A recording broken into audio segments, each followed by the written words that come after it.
I think that part of building a support system is also recognizing when to purge people or things out of your life that don't serve you any longer. So just keep that in mind too.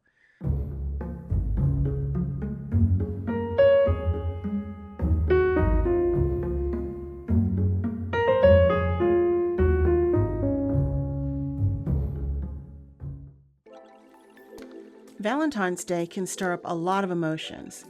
For some, it's sweet and joyful, flowers, candy, stuffed animals, romance, the perfect guy, gal, whatever. But for others, it can mean heartache, bringing up sad memories of an ex or the one that got away.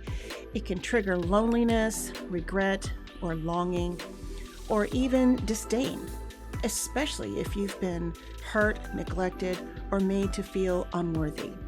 So today, I'm not talking about any of that. Instead, I'm going to cover something that's often overlooked this time of year, and that's self-love. And I even have a special treat that I created for you, so please stay tuned to the end.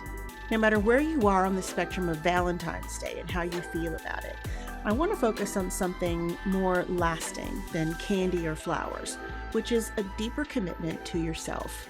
Because the truth is, loving yourself is one of the most powerful and healing things you'll ever do any day of the year, not just on February 14th. And it starts with self-compassion. First, let's talk about the work of Kristin Neff, whose research is widely cited for defining self-compassion and linking it to emotional resilience. According to Neff's work, self-compassion entails three main components: self-kindness, calming humanity, and mindfulness.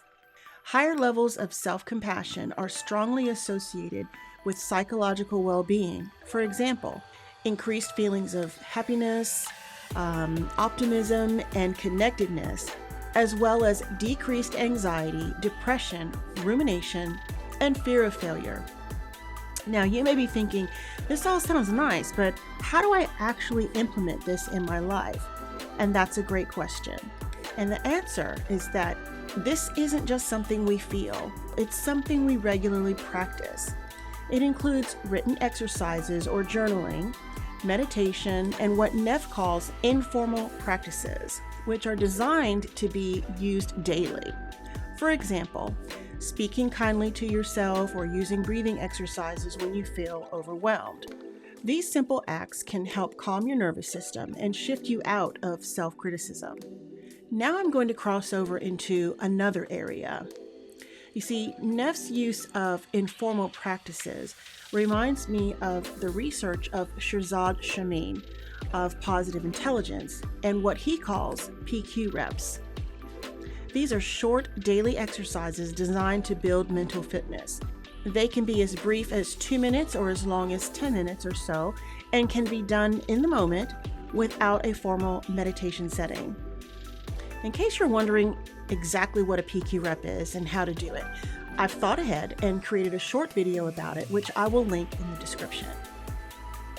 Okay, now that we've covered the science and research behind practicing self-love through compassion, let's go over 10 ways you can start implementing these practices today.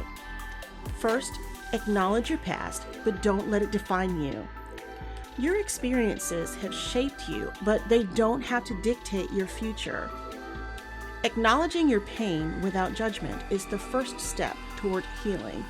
Consider writing about your experiences in a journal. This can help you process the emotions you may have been carrying for years. Therapy, particularly trauma-focused therapy like EMDR, which stands for Eye Movement Desensitization and Reprocessing, could also help you work through unresolved pain and learn to let go of self-blame. Number 2, build a foundation of self-love. Loving yourself can feel abstract, so try starting with small, consistent actions, such as affirmations.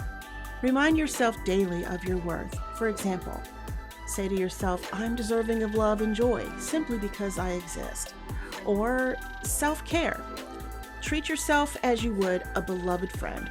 Nourish yourself with good food, rest, movement, and relaxation. Celebrate small wins and give yourself grace when you fall short. Number 3, and I love this one, create rituals of joy. Incorporate activities into your life that genuinely bring you happiness.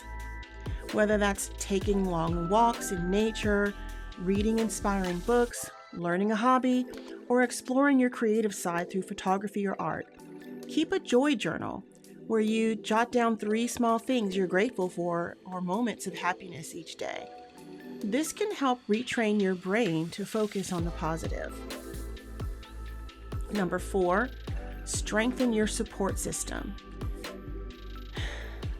I just want to stop right now and say, this one really resonates with me, especially with everything that's going on in the world right now. I mean, the world it feels like it's on fire every day.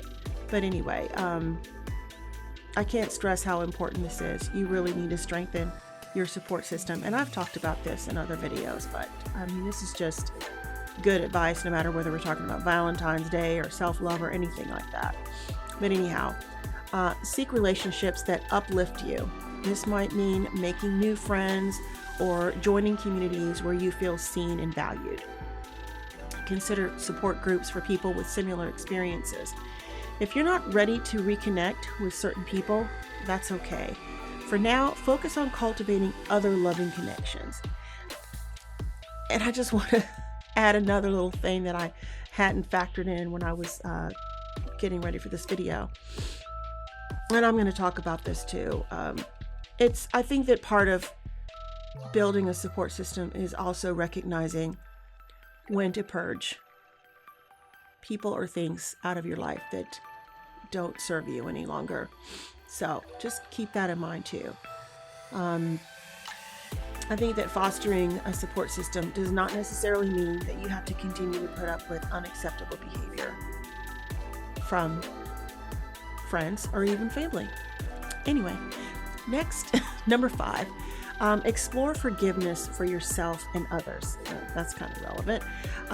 Forgiveness isn't about excusing harmful behavior. It's about releasing the emotional grip that it has on you. Forgive yourself for not having all the answers, for your choices, and for any perceived mistakes that you've made. Forgiveness for others may come later or not. Right now, just prioritize on healing yourself. Number 6, set meaningful goals. Define what honoring yourself looks like. Perhaps it's traveling, joining a class, or simply dedicating an hour each day or week to something that you love. Break those goals into small, actionable steps. For instance, if you want to learn a new skill, research local workshops or online classes to begin with. Number 7, cultivate a practice of presence. Practice mindfulness or meditation to help you stay grounded in the present moment. Look for apps that offer guided meditations or tapping. These are perfect if you're a beginner. So when sadness or anger surfaces, you can allow yourself to feel it without judgment and remind yourself it's part of the process of exercising self-compassion. Number 8, celebrate progress. Healing is not linear. Celebrate small victories like a day where you feel lighter, a moment of clarity, or simply getting through a hard day by giving kindness to yourself. Number 9, sometimes it may be necessary to seek professional support. So consider working with a therapist or a coach who specializes in self-love and personal transformation. They can provide tools, accountability, and encouragement tailored to your unique needs. And last, number 10, allow joy and love to be in your life. Remind yourself daily, I am worthy of love and joy.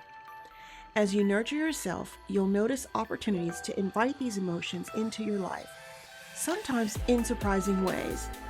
This requires practice, and there are actions you can take to get there. So this Valentine's Day, I hope you'll give yourself the greatest gift of all, which is compassion. Let your own love be the steady, grounding presence you can return to every day, not just when life is good, but especially when it's hard. Your story may include heartbreak or trauma, but it doesn't have to end there.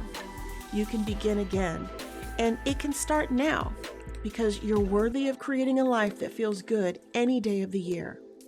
This is your time to be truly loved by someone really special, and that's you. And now for the special treat that I promised.